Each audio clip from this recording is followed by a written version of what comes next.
La información del momento está en ADN Hoy, con Mirna Schindler y Mauricio Hoffman.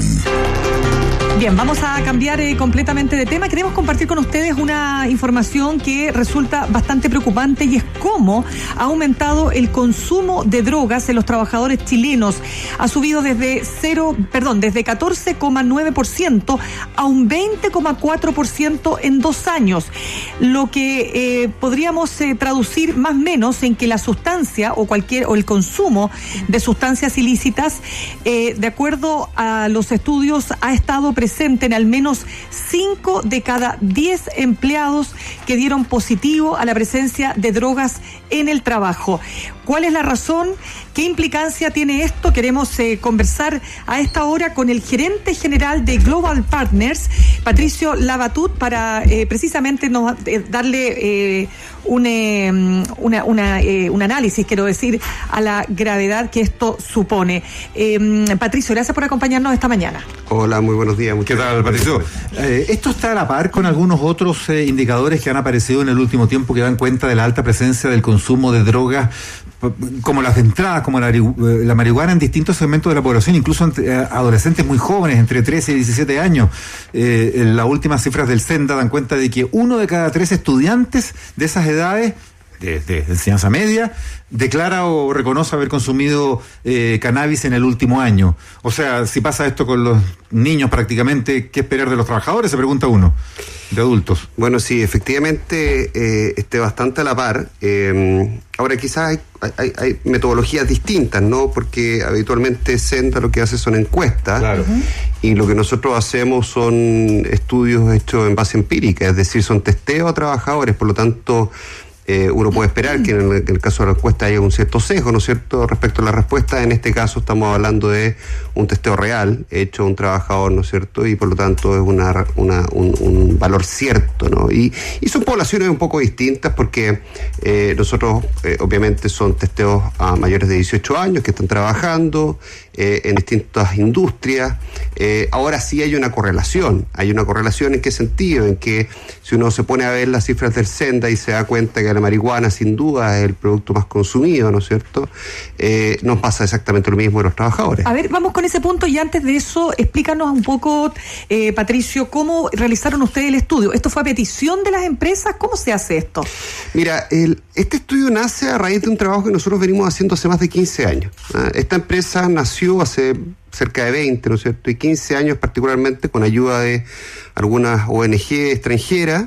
Y lo que nosotros hemos dedicado todo este tiempo es a un programa, ¿no es cierto?, que de hecho ando con el libro por acá, no sé si tiene streaming. Sí, tenemos streaming, dale nomás. Entonces, esta es una metodología americana. ¿Ya? Que básicamente lo que hace es prevenir el consumo de alcohol y droga en el trabajo.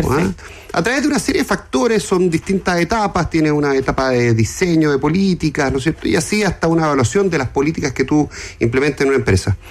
Este programa, ¿no es cierto?, que se implementó en Estados Unidos hace más de 30 años en el gobierno federal y en otros países, ¿no es cierto?, por ejemplo en Europa, lleva una trayectoria de bastantes éxitos.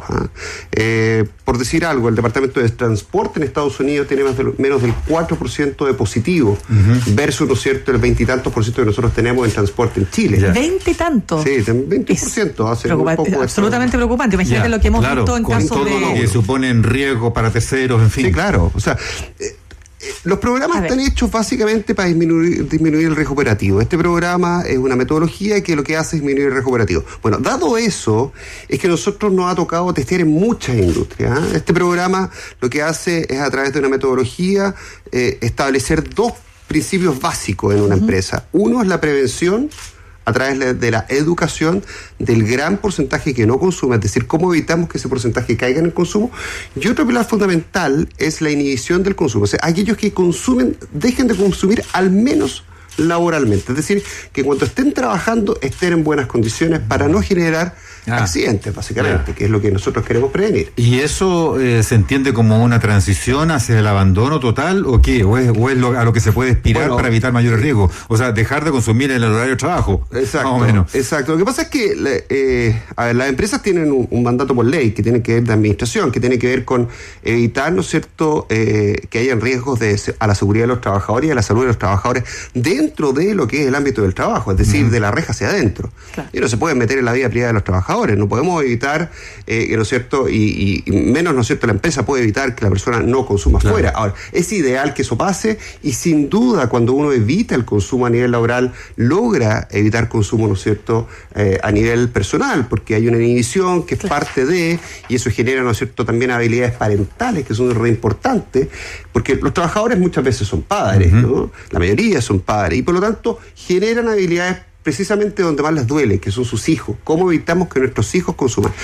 Patricio, estamos conversando con el gerente general de Global Partners, que es precisamente la organización que realizó este estudio, Patricio Labatut. Patricio, cuéntanos qué tipo de sustancias, porque hablábamos, ¿no es cierto?, de marihuana, que es la más extendida, pero qué otras sustancias están presentes y sobre todo me interesa en el tema transporte. Ya veíamos un caso terrible, recordemos hace más de un año y medio, ¿no?, o algo así, de este chofer que tiene este accidente terrible donde mueren niños en Mendoza sí. Y que se demostró que estaba bajo el consumo, no sé si era cocaína. Y marihuana. Ok, cuéntame entonces ahí, porque yo creo que eso sí que me parece absolutamente grave. Es bien dramático.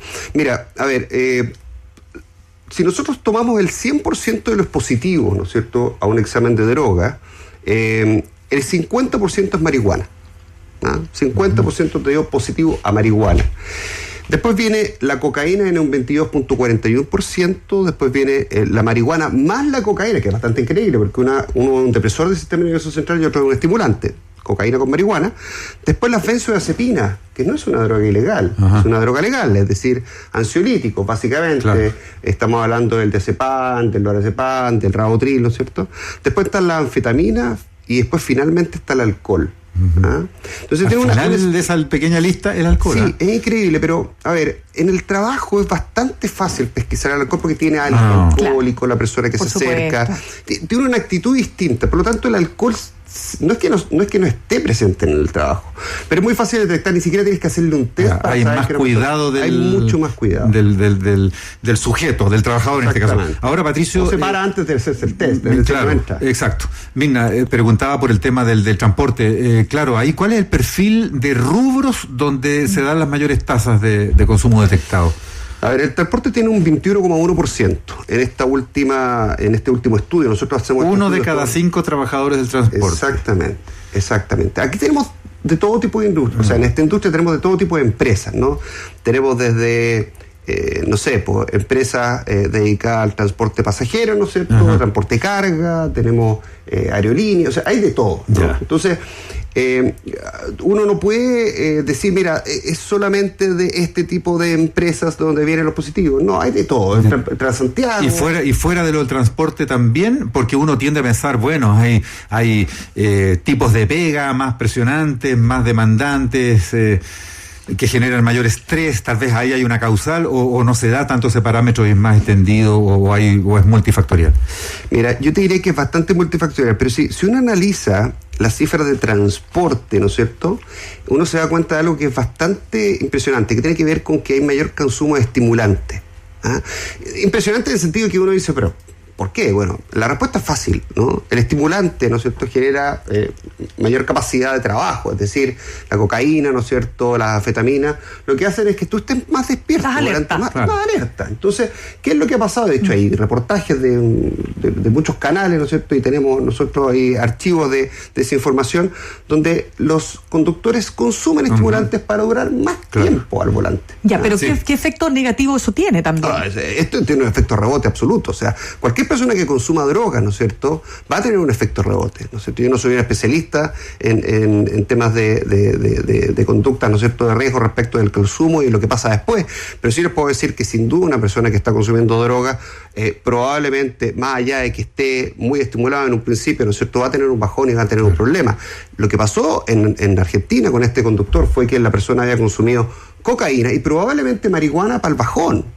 Que eso es bastante conocido. También se usa para después bajar. Baja el efecto de la cocaína, el efecto rebote que tiene para contrarrestar los consumos de marihuana o incluso tranquilizantes. Y tú mencionaste al pasar ahí las aerolíneas. O sea, me acordé de la película El vuelo con Denzel Washington y el trago en ese caso. Salió una